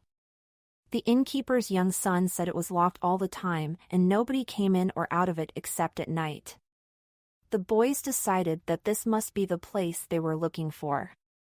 Tom quickly came up with a plan. They would get hold of all the door keys they could find and wait for a dark night to try them. As simple as that, the treasure would be theirs. That night Tom and Huck hung about in the neighborhood of the inn until after 9, one watching the alley and the other the inn door. No one who looked like the Spaniard entered or left. Tuesday and Wednesday brought the same poor luck. But Thursday night promised better. Tom slipped out of his house with Aunt Polly's old tin lantern and a large towel to blindfold it with.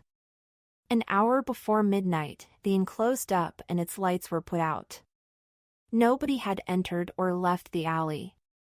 The black of night was all around, the perfect stillness interrupted only by the mutter of distant thunder. Tom lit his lantern and wrapped it closely in the towel. The boys crept silently in the gloom toward the inn. Huck stood guard as Tom felt his way into the pitch-black alley. Some minutes passed as Huck kept watch, but there was no sight of Tom. Huck found himself drifting closer and closer to the alley, fearing all sorts of dreadful things. Suddenly there was a flash of light and Tom came tearing by him. "Run," he said. "Run for your life." The 2 boys didn't stop running until they reached a deserted barn. As soon as Tom got his breath, he said, "Huck, it was awful. I tried 2 of the keys just as quiet as I could. But they made such a racket that I couldn't hardly breathe. Without even noticing what I was doing, I took hold of the knob, and open comes the door. It wasn't even locked. I hopped in, shook off the towel, and great Caesar's ghost. What What did you see, Tom? Huck, I almost stepped onto Injun Joe's hand. No. Yes. He was laying there, sound asleep on the floor with his arms spread out. Did he wake up? No, never budged. Say, Tom, did you see that box? Huck, I didn't wait to look around. I didn't see the box. I didn't see the cross. I didn't see anything but a tin cup on the floor by Injun Joe.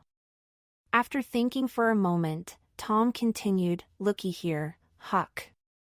Let's not try anything else until we know Injun Joe's not in there. It's too scary. If we watch every night, we'll be sure to see him go out sometime or another, and then we'll snatch that box quicker than lightning." Huck said he'd watch the tavern every night if, when the time came, Tom would do the snatching. And so off they went, each one dreaming of the riches that would soon be theirs. Chapter 12, Huck's a Hero. The first thing Tom heard on Friday morning was a glad piece of news. Becky Thatcher and her family had finally come back to town from their summer holiday. Tom saw Becky right away, and they had a great time playing games with their schoolmates. Becky then convinced her mother to choose the next day for a long-promised and long-delayed school picnic. Next morning, a rowdy group of youngsters gathered outside Judge Thatcher's house. An old steamboat had been chartered for the all-day trip, and, presently, the happy throng of children, laden with baskets of food, made their way to the boat. "You'll not get back till late," Mrs. Thatcher said to Becky, as the children prepared to leave. "You'd better stay the night with some of the girls who live near the ferry landing." "Teal stay with Susie Harper, Mama." "Very well. And mind you don't be any trouble." As Tom raced along with Becky and the other children toward the ferry, he thought suddenly of Huck, that he might come that very night and give Tom a signal that Injun Joe's room was empty. Still, the signal hadn't come the night before, so why should it be any more likely to come tonight? 3 miles below town, the ferry boat stopped at the mouth of a woody hollow. The crowd of happy children swarmed ashore, and soon the forest distances and rocky heights echoed far and near with shouting and laughter. All the different ways of getting hot and tired were fully explored before the picnickers straggled back to the camp with mighty appetites. After much feasting, it now was time to explore McDougal's cave. Candles were brought, and the whole group scampered up the hill. The cave's entrance was up the hillside, and its massive oak door stood wide open. It was breathtaking to stand there in the deep gloom at the cave's mouth and look out upon the green valley shining in the sun. By and by the procession of children began filing down the steep descent of the cave's main passage, their flickering rink of lights dimly revealing the lofty walls of rock surrounding them. It was no more than 10 feet wide, and narrower crevices branched off it every few feet. It was said that one might wander days and nights through this vast tangle of rifts and chasms and never find the end of it. After a while, some of the children began to sneak away from the larger group and play hide and seek in the explored areas of the cave before straggling back toward the mouth of the cavern, panting for breath, laughing, smeared head to toe with candle drippings, daubed with clay, and delighted with their adventure. They arrived just in time. The bell had been clanging, and the ferry boat was set to return to town. An hour later, Huck was just starting on his watch when he saw the ferry boat's lights go glinting past the wharf. He wondered what boat it was and why it didn't stop at the wharf. But he didn't wonder long. The night was growing dark, and he had business to attend to. 10 o'clock came, and the noise of vehicles ceased. Scattered lights also began to go out, and the streets grew empty. By 11 o'clock, darkness was everywhere. Huck waited for what seemed like a weary long time, but nothing happened. Was there really any use in staying longer? He wondered. Why not give it up and turn in? Then a noise fell upon his ear. The alley door closed softly. Huck sprang to the corner of a closed barber shop. The next moment 2 men brushed by him, and one seemed to have something under his arm. The box! They were going to remove the treasure. Huck's mind was racing. The men would get away with the box and never be found again. No, he would follow them himself. Huck stepped out and glided behind the men, cat-like, with bare feet, allowing them to keep just far enough ahead so as not to be invisible. They moved along River Street 3 blocks and then turned left. They went up the path to Cardiff Hill, passed by the old Welshman's cabin halfway up the hill, and still kept climbing. Good, Huck thought, they will bury the box in the old quarry. But the men didn't stop at the quarry. They passed on, up the summit, and plunged into the narrow path between the tall sumac bushes. Huck shortened his distance. It was too dark now for the men to see him. He trotted along a while and then stopped. He listened but heard no sound, none but the beating of his own heart. Huck was again about to give up, when a man cleared his throat not 4 feet away. Huck stood there shaking badly. He knew just where he was, within 5 feet of the pathway leading to the widow Douglas's house. Let them bury it there, it would be hard to find. Now there was a very low voice in Joe's. Look, there's lights. Maybe she's got company. I can't see any. Huck recognized the sound of Joe's partner. A dead chill shot through him. This was the revenge job. He remembered that the widow Douglas's husband had been the justice of the peace and had arrested Injun Joe countless times. Now Joe and his partner were planning to get revenge on his widow by robbing her, or worse. Huck held his breath and slowly took 1 step back, then another. After he'd gone far enough away, he started flying down the hill. Down, down he sped till he reached the old Welshman's cabin. Huck banged loudly at the door, and soon the heads of the old man and his 2 strong sons appeared in the windows. What's the row there? Who's banging? What do you want? Huckleberry Finn, quick, let me in. Huckleberry Finn, indeed. It ain't a name to open many doors. But let him in, lads, and let's see what's the trouble. Please don't ever tell I told you, were Huck's first words when he got in. But the widow Douglas has been good to me sometimes. I want to tell. I will tell if you'll promise you won't even say it was me.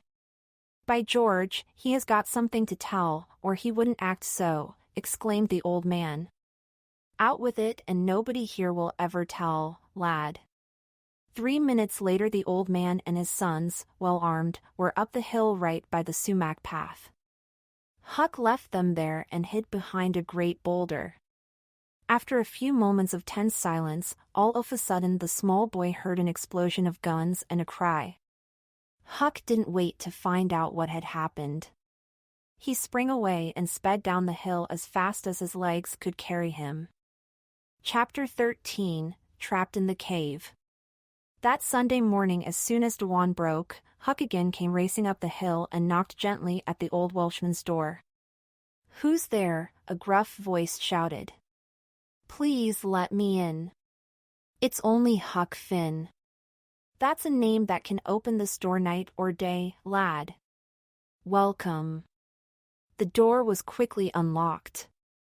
Huck was given a comfortable seat as the old man began preparing a hero's breakfast for him. The boys and I were hoping you'd stop back here last night. I was awful scared, said Huck.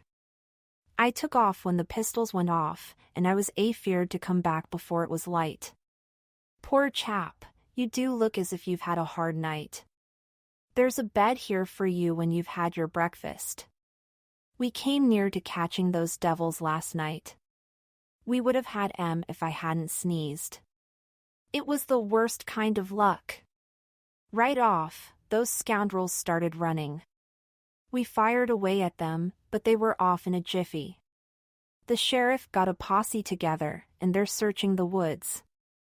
You couldn't see what they were like, in the dark, I suppose? Oh, yes, I saw them downtown and followed them. One's the Spaniard that's been around here once or twice. The others, that's enough, lad. We know the men. Off with you boys, and tell the sheriff. Just as the Welshman's sons were about to leave the room, Huck sprang up. Oh, please don't tell anybody it was me that told on Em. Oh, please. Huck, you ought to have the credit. Oh, no, no. Please don't tell. They won't and I won't. But why don't you want it known? Huck would not explain other than that he was afraid. The old man promised secrecy once more. How did you come to follow these fellows? Were they looking suspicious? Huck was silent for a while, thinking of what to say. Well, you see, I couldn't sleep last night, and I saw these two men down by the inn, and one of them was carrying something that looked stolen. He went on, quickly making up a story about how he decided to follow the men, one of whom he recognized as the Spaniard, up the hill and to the widow Douglas' house. And then the Spaniard said, "What? The Spaniard can talk?" Huck realized his mistake instantly.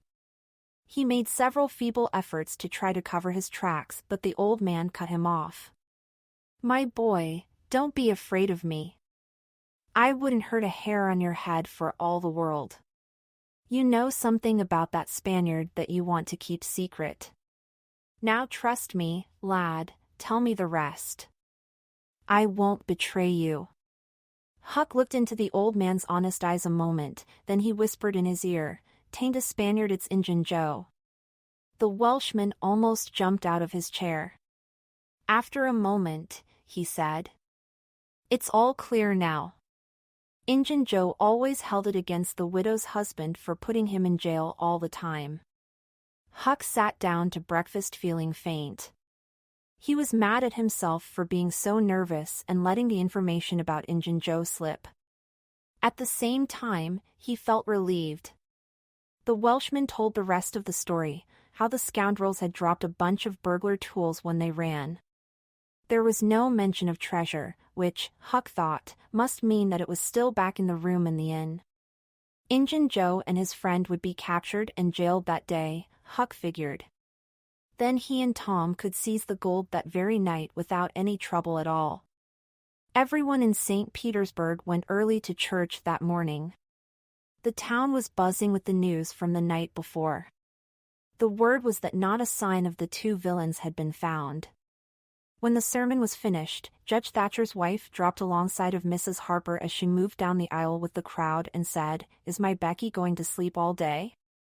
I just expected she would be tired to death." "Your Becky?"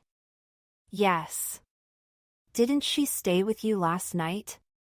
"Why, no." Mrs. Thatcher turned pale and sank into a pew. Just then Tom's Aunt Polly passed by and said, "Good morning, Mrs. Thatcher." "Good morning, Mrs. Harper. I reckon my Tom must have stayed at your house last night or with you, Mrs. Harper. And now he's afraid to come to church. I've got to settle with him." Mrs. Thatcher shook her head feebly, and her face turned pale. "He didn't stay with us," said Mrs. Harper, beginning to look uneasy. The news quickly made the rounds, but no one could remember the last time they'd seen either Tom or Becky. None of the children had even noticed if they were aboard the ferry boat for the homeward trip. One young man finally blurted out his fear that they were still in the cave. Mrs. Thatcher fainted and Aunt Polly fell to crying and wringing her hands. Within minutes, horses were saddled, the ferry boat was ordered out, and in less than 1/2 hour, 200 men were pouring down the river toward the cave. All that night the town waited for news, but when the morning dawned at last, the children had still not been found. Finally, early Monday afternoon, parties of weary men began to straggle back into the village. In one remote place, far from the section usually visited by tourists, the names Becky and Tom had been found traced upon a rocky wall with candle smoke. That was the nearest the searchers had come to the two lost children. Tom and Becky were there all right, hopelessly lost deep in the cave's innermost recesses. After hide-and-go-seek, they had wandered carelessly through the cave looking at the names and dates that had been left on the rock walls. They both then descended into the secret depths of the abyss, with Tom making smoke marks all the way along so they wouldn't get lost. Finally, they came upon a huge cavern. Here, under the roof, vast knots of bats had packed themselves together, thousands in a bunch. The candlelight startled the creatures, and they came flocking down by the hundreds, squeaking and darting furiously at the bright lights. In a panic, Tom seized Becky's hands and they raced into the first corridor that Tom saw. The bats chased the children a good distance, but Tom and Becky kept running into every new passage they saw until they finally got rid of the frightening creatures. When they stopped to get their bearings, they found they were on the shore of a vast underground lake. Tom was then overtaken by a terrible fear. "Can you find the way out?" Becky asked hopefully. "I reckon I can find it," Tom said carefully, noticing that the bats had put out Becky's candle. "But the bats, if they put out both of our candles, it will be an awful fix. Let's try some other way, so as not to go through there."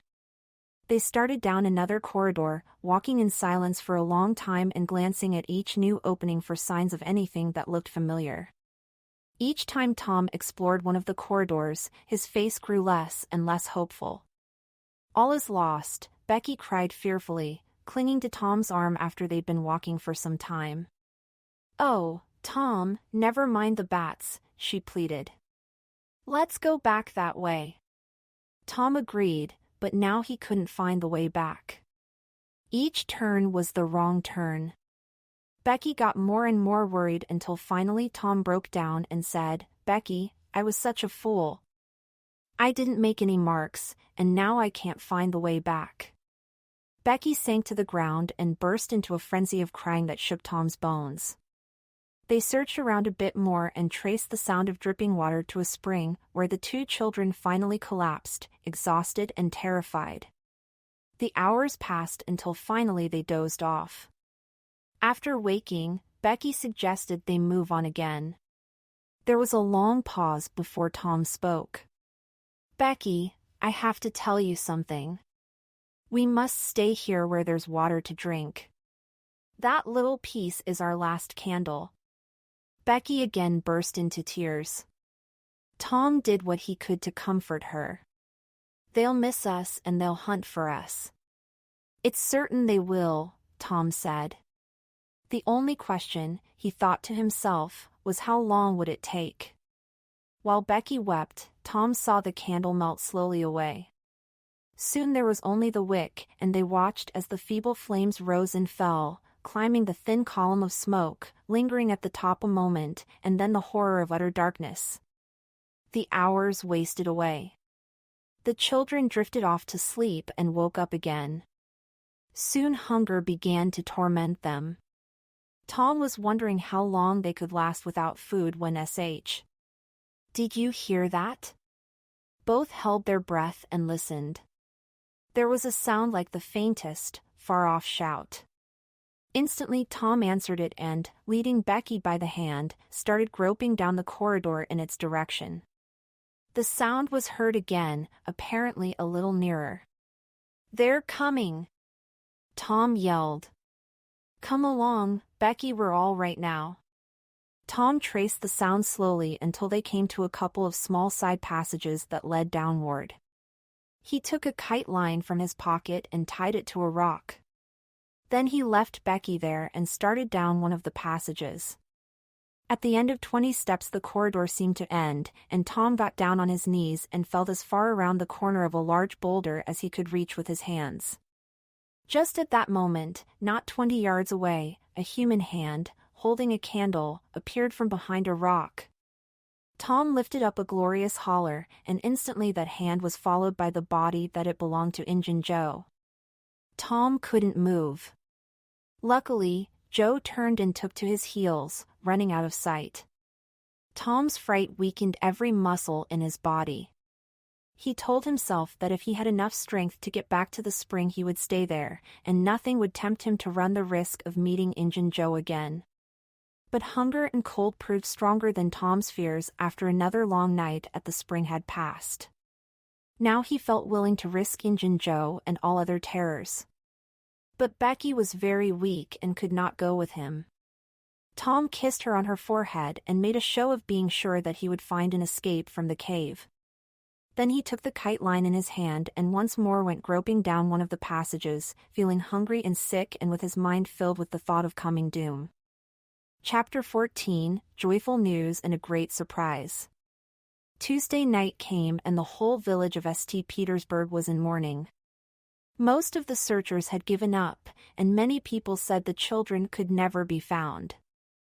Then, in the middle of the night, a wild peal burst from the village bells, and the streets swarmed with frantic half-clad people who shouted, "They're found! They're found!" Aunt Polly began cheering and wildly clapping her hands while Mrs. Thatcher could barely speak. She was still crying, but now she was raining tears of joy. Tom lay on a sofa with a crowd gathered around him and told the history of how he left Becky and went on alone to find an opening, how he followed 2 passages as far as his kite line would reach, how he followed a third to the fullest stretch of the kite line, and was about to turn back when he glimpsed a far-off speck that looked like daylight, how he then dropped the line and groped toward it, pushed his head and shoulders through a small hole, and saw the broad Mississippi River rolling by. 3 days and nights of toil and hunger were not to be shaken off easily. Tom and Becky were bedridden all of Wednesday and Thursday. Saturday was nearly spent when he finally got up and about. Tom immediately went to see Huck, who had been laid up with a serious fever, but the widow Douglas was caring for him and would allow no visitors. A week later, Huck was still laid up. Tom stopped by to see Becky. Judge Thatcher and some friends set Tom to talking about his adventures in the cave. Well, the judge said when Tom was done, nobody will get lost in that cave anymore. Why? Tom asked. Because I had its big door covered with sheet iron 2 weeks ago, and had it triple locked and I've got the keys. Tom turned as white as a sheet. What's the matter, boy? Here, run, somebody. Fetch a glass of water. The water was brought and thrown into Tom's face. Ah, now you're all right. What was the matter with you? Oh, Judge, Injun Joe's in the cave. A few hours later, the cave door was unlocked. Injun Joe lay stretched upon the ground dead, with his face close to the crack of the door. The poor unfortunate had starved to death. After Huck was finally well, the 2 boys had a talk. There was still no news about the treasure. Injun Joe's room at the inn had been searched, but it had been empty. "T reckon Injun Joe's left friends behind him," Huck said. "And they took the money. Anyways, it's a goner for us, Tom." "Huck, that money wasn't ever in the inn." "What?" "Huck, it's in the cave." Soon after, the boys borrowed a small boat and headed down the river. When they were several miles below the cave, Tom directed Huck to steer the boat ashore. "Now, Huck, where we're standin' you could touch that hole I got out with a fishing pole. See if you can find it." Huck searched all over the place but found nothing. Tom proudly marched into a clump of sumac bushes and said, "Here you are. Look at it, Huck. It's the snuggest hole in this country. All along, I've been wanting to be a robber, but I knew I'd got to have a thing like this. We'll keep it quiet, only let Joe Harper know because of course we need a gang." Tom Sawyer's gang. It sounds splendid, don't it, Huck? Well, it just does, Tom. And who'll we rob? Oh, most anybody, I guess. Why, it sounds bully, Tom. By this time the boys were ready to enter the hole, Tom in the lead. They worked their way to the far end of the tunnel. A few more steps brought them to the spring where Tom and Becky had stayed. Seeing it again, Tom felt a shudder of fear rush through him. He showed Huck the fragment of candlewick perched on a lump of clay against the wall and told how he and Becky had watched the flames flicker and die. They went on some yards farther to the place where Tom had first spotted Injun Joe. "Now I'll show you something, Huck." Tom held his candle high and said, "Look as far around the corner as you can. Do you see that? There on the big rock over yonder done with the candle smoke. Tom, it's a cross. Now, Where's your number 2? Under the cross, huh? The boys got their knives out and started digging. They hadn't gone 4 inches before they struck wood. Huck began to dig and scratch. Soon enough they'd unearthed the treasure box. Got it at last, said Huck, opening the chest and running both his hands through the old coins. We're rich. After packing the coins into bags, the 2 boys decided to hide the money in the loft of the widow's woodshed and then bury it in the next few days. They loaded up a wagon and were just passing the Welshman's place when they decided to rest. As they were about to move on, the old man himself stepped out of his cabin. What luck! You boys are keeping everybody waiting. Come along with me. Here, hurry up, I'll haul the wagon for you. Hurry along, hurry along. Tom and Huck wanted to know what the rush was about, but there was no time to ask. Soon enough, they were at the widow Douglas' home. A huge crowd was there, boasting everybody that was of any importance in the village. The widow welcomed the boys as heartily as anyone could welcome 2 such beings, both covered in clay, mud, and candle grease. Aunt Polly blushed crimson, shaking her head at Tom. Tom wasn't at home, the Welshman said. So I gave up looking for him, but I stumbled on him and Huck right at my door, and I brought them along in a hurry. And you did just right, said the widow. Come with me, boys. Taking them upstairs, she continued, Now, boys, wash and dress yourselves. Here are 2 new suits of clothes, shirts, socks, everything. They're Huck's, but they'll fit both of you. Get into them. We'll wait come down when you're slicked up enough. Chapter 15, Respectable Huck joins Tom's gang. Huck looked around nervously. That window ain't too high, Tom. If we can find a rope, I reckon we can scoot out of here. Shucks, what do you want to do that for? Ain't used to that kind of crowd, Tom. I can't go down there. Oh, bother. It ain't anything.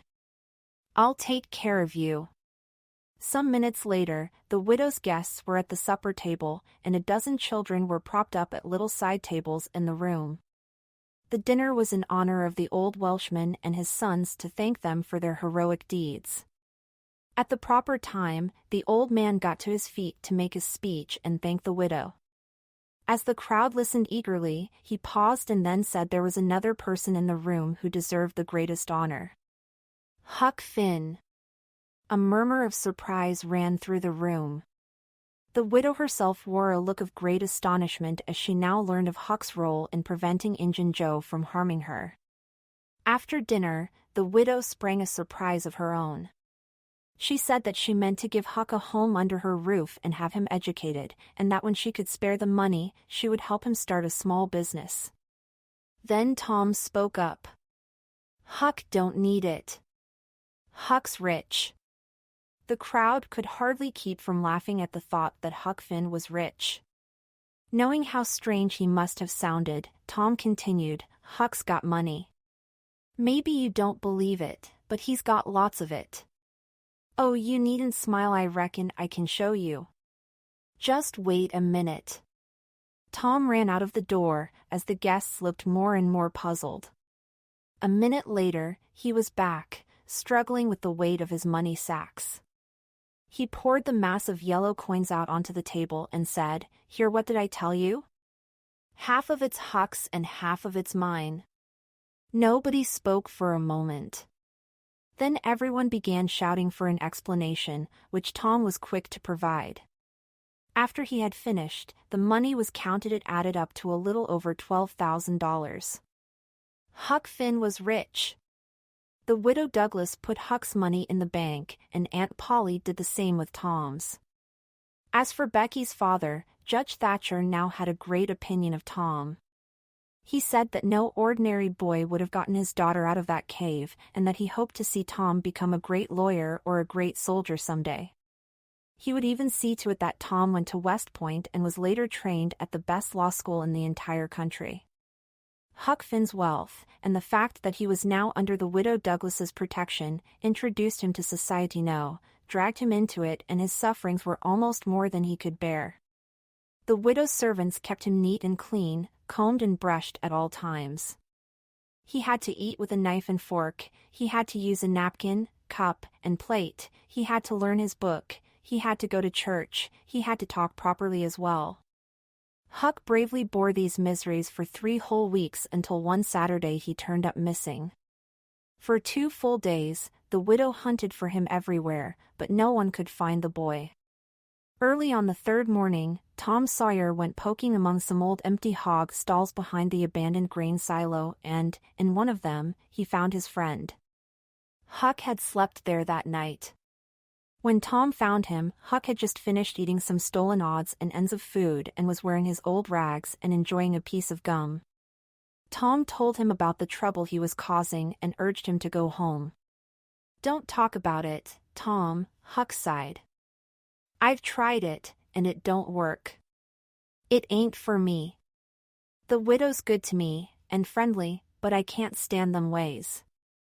She makes me get up just at the same time every morning, she makes me wash, they comb me all to thunder, she won't let me sleep in the woodshed. I got to wear them blamed clothes that just smothers me. I got to go to church and sweat, I hate them loud sermons." "Well, everybody does that way, Huck." "Tom, it makes no difference. I ain't everybody, and I can't stand it.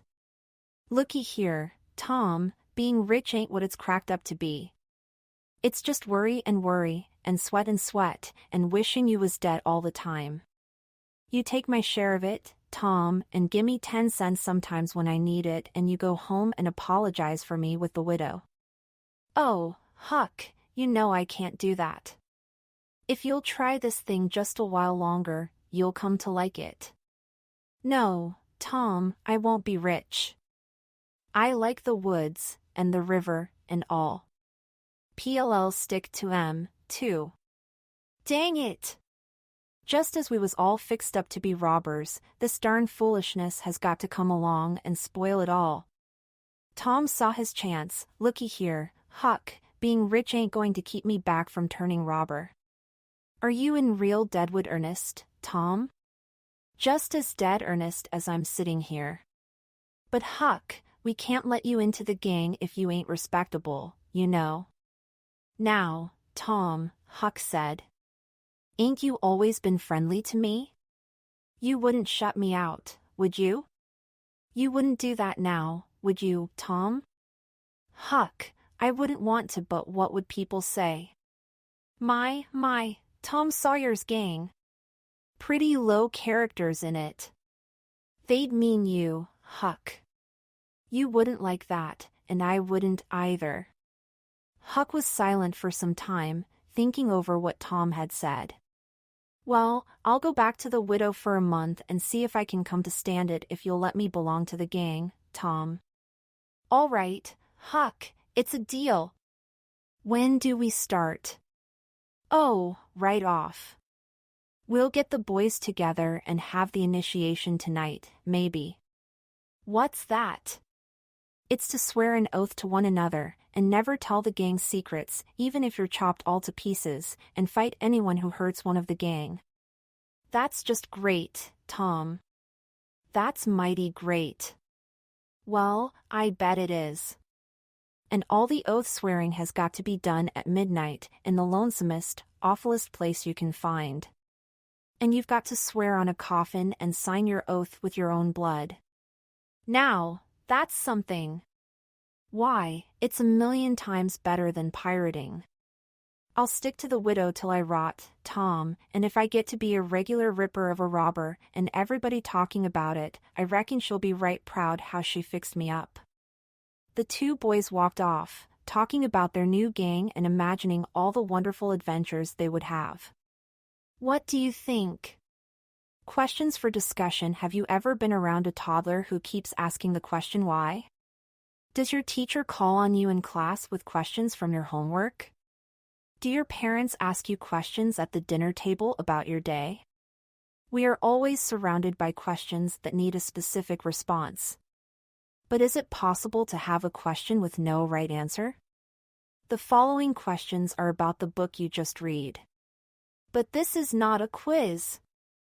They are designed to help you look at the people, places, and events in the story from different angles.